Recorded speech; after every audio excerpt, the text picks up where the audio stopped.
Something has just come to light about Prince Edward that almost nobody saw coming.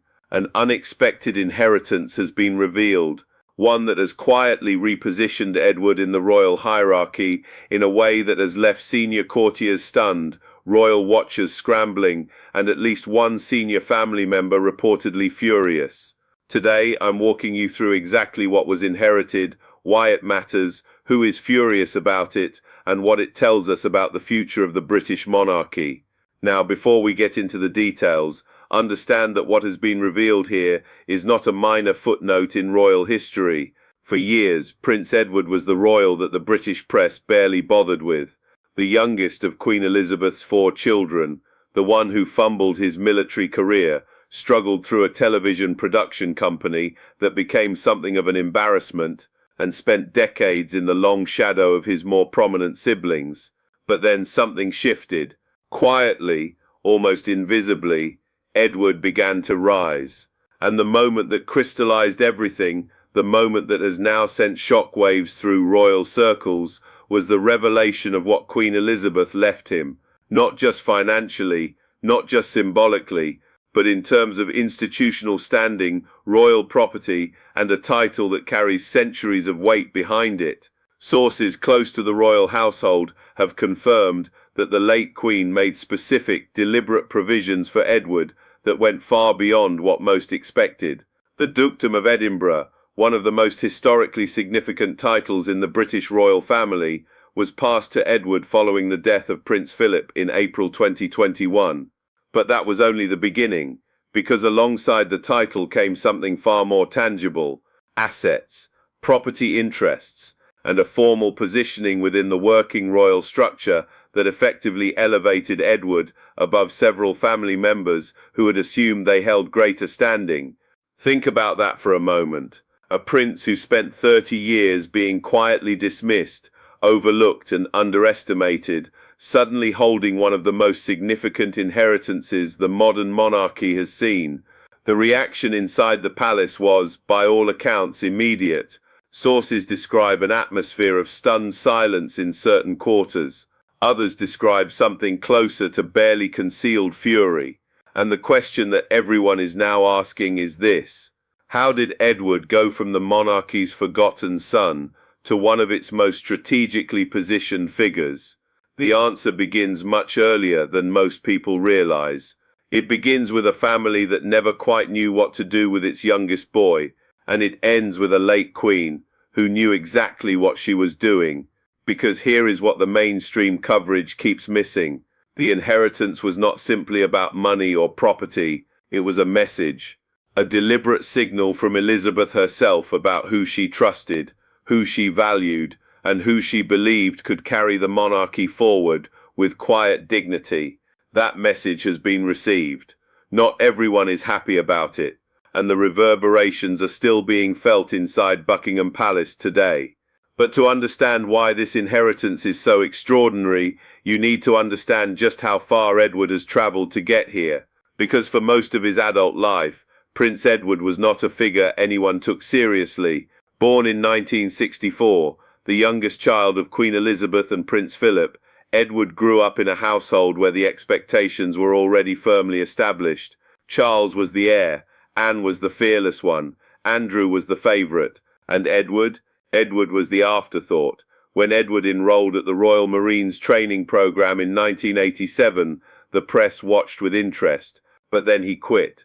After just weeks of training, Edward withdrew, a decision that Philip, a former naval commander who prided himself on military discipline, reportedly never fully forgave.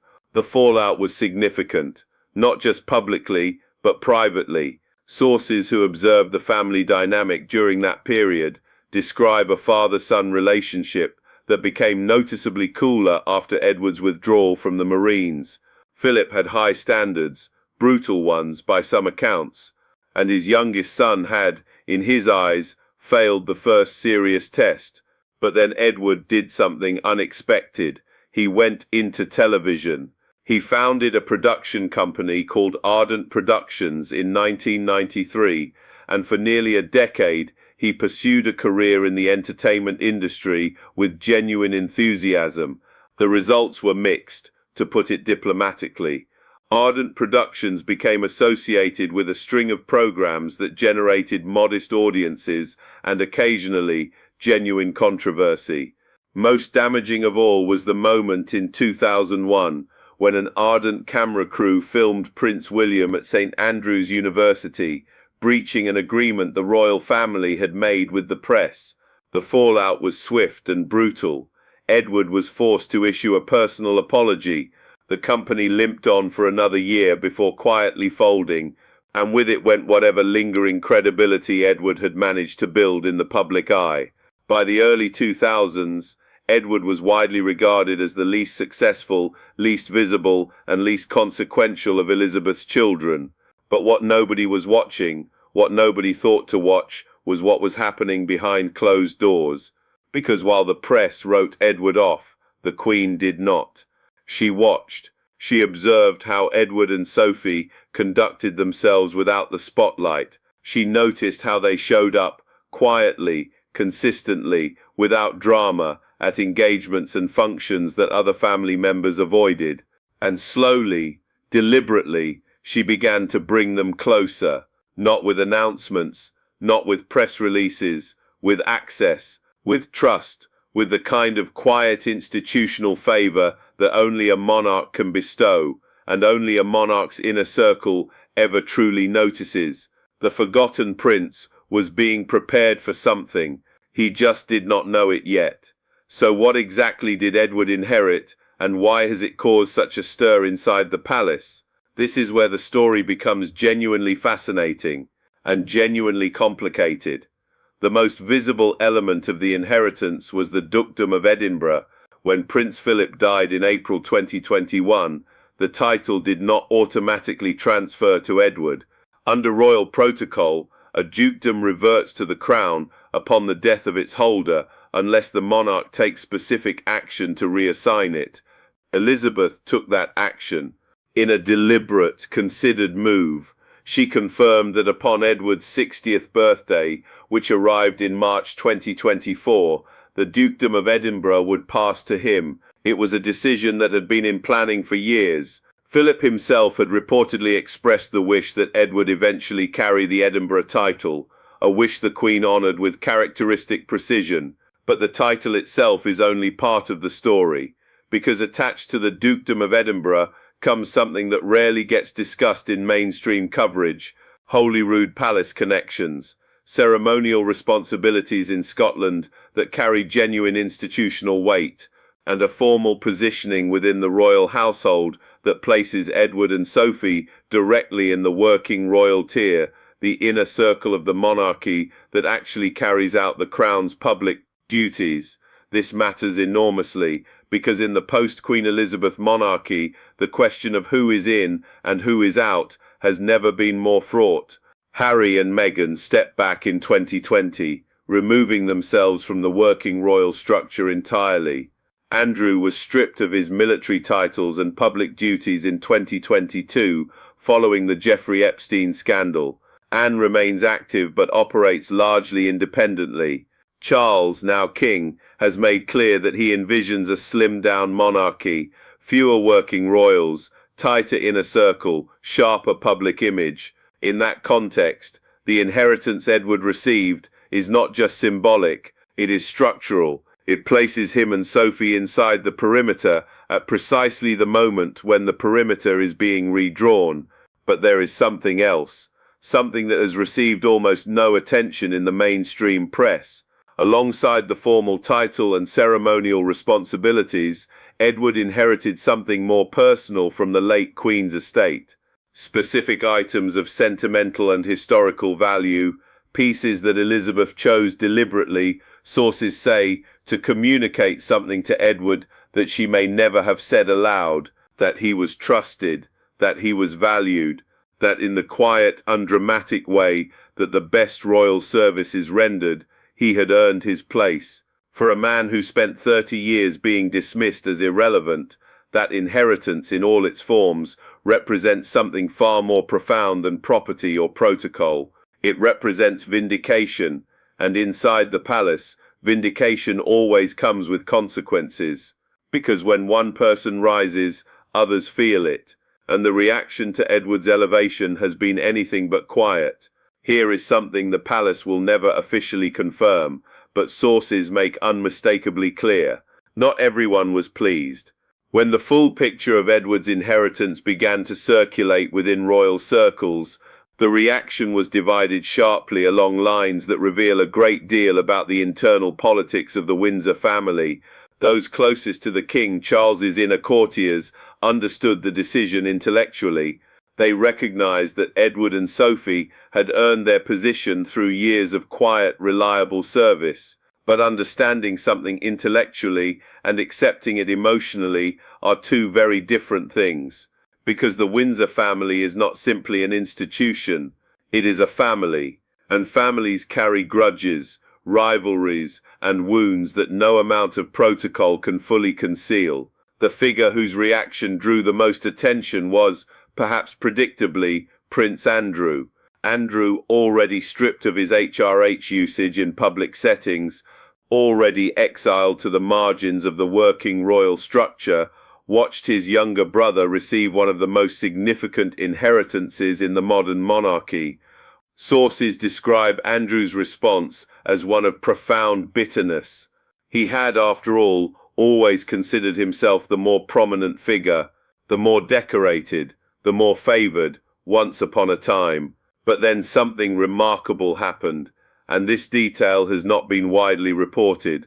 Andrew apparently made his feelings known through intermediaries, not directly to Charles, not directly to Edward, but through the kind of back-channel communication that the royal family has always preferred, quiet words in the right ears, carefully worded complaints passed through trusted aides.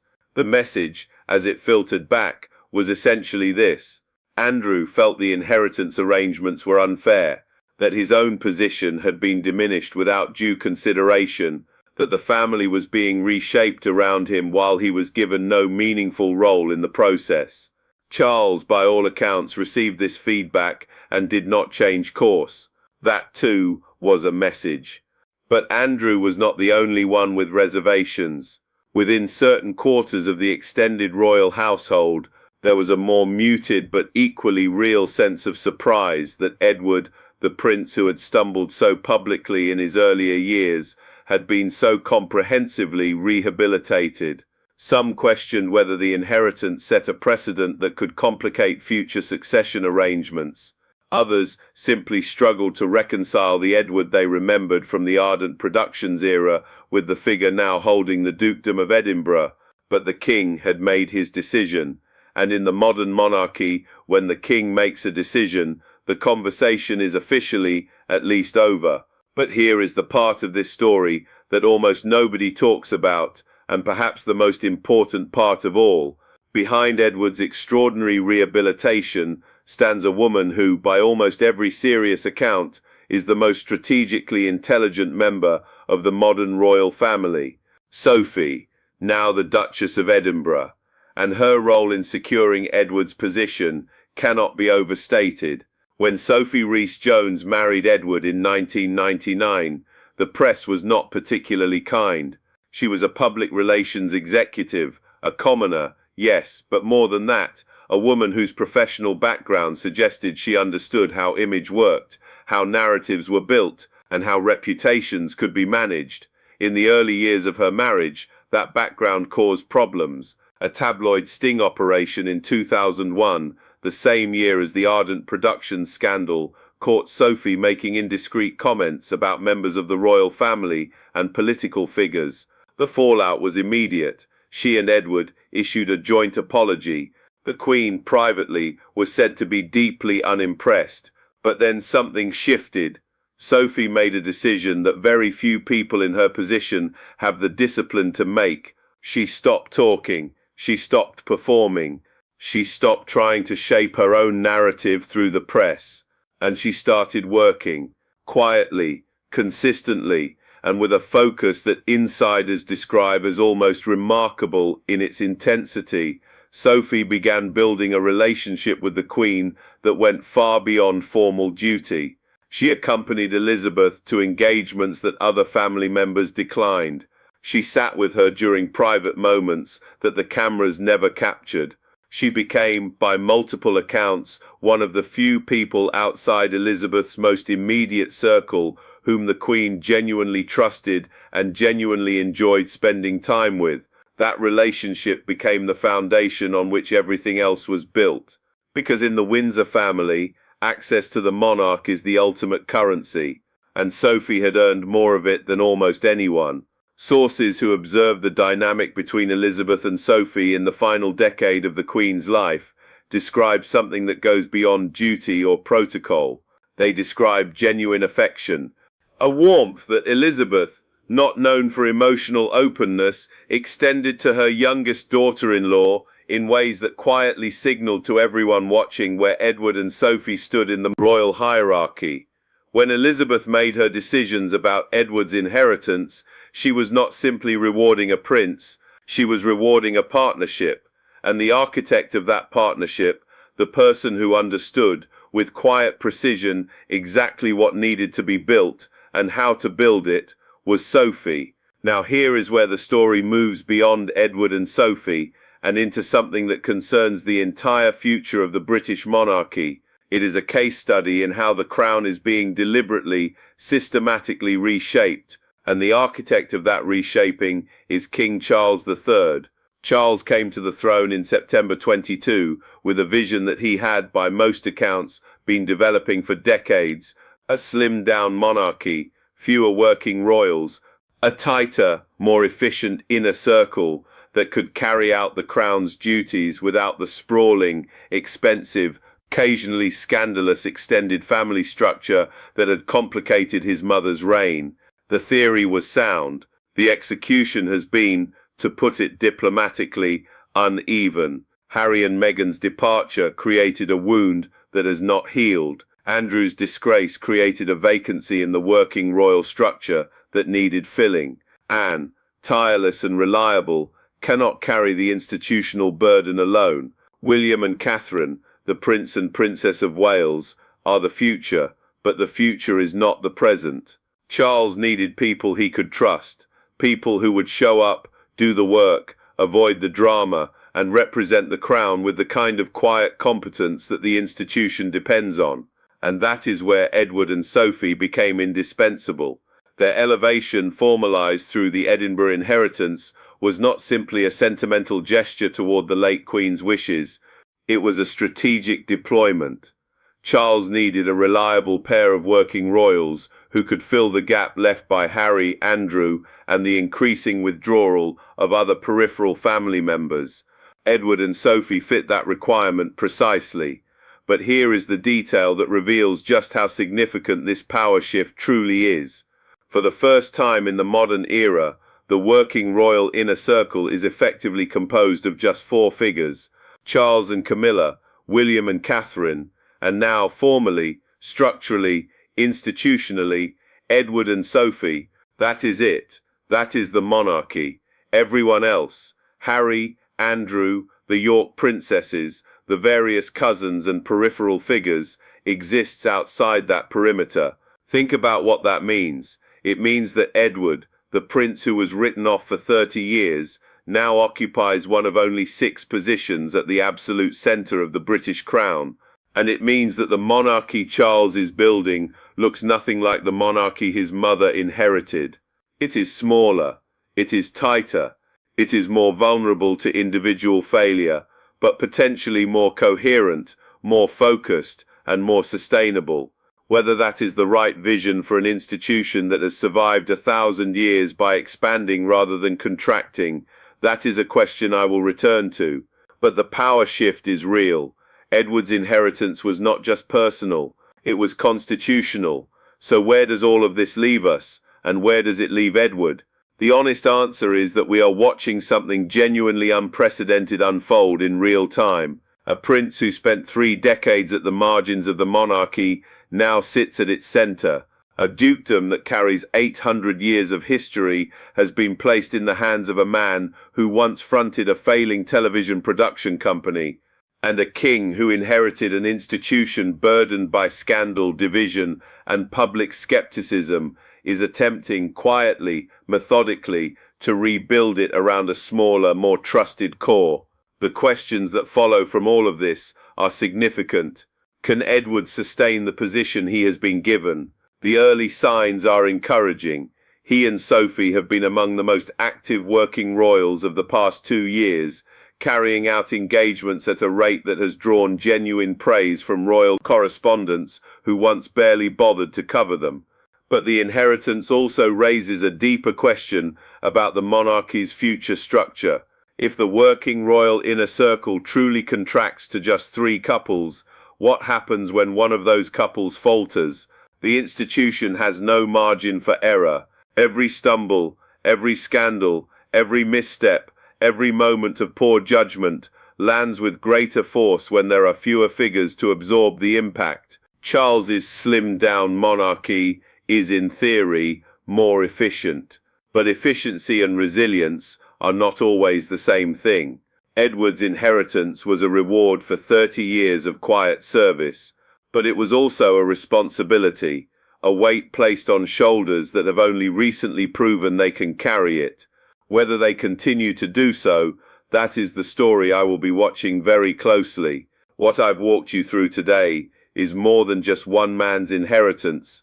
It is a window into how power moves inside the most watched family in the world, quietly, deliberately, often in ways that only become visible years after the decisions have already been made.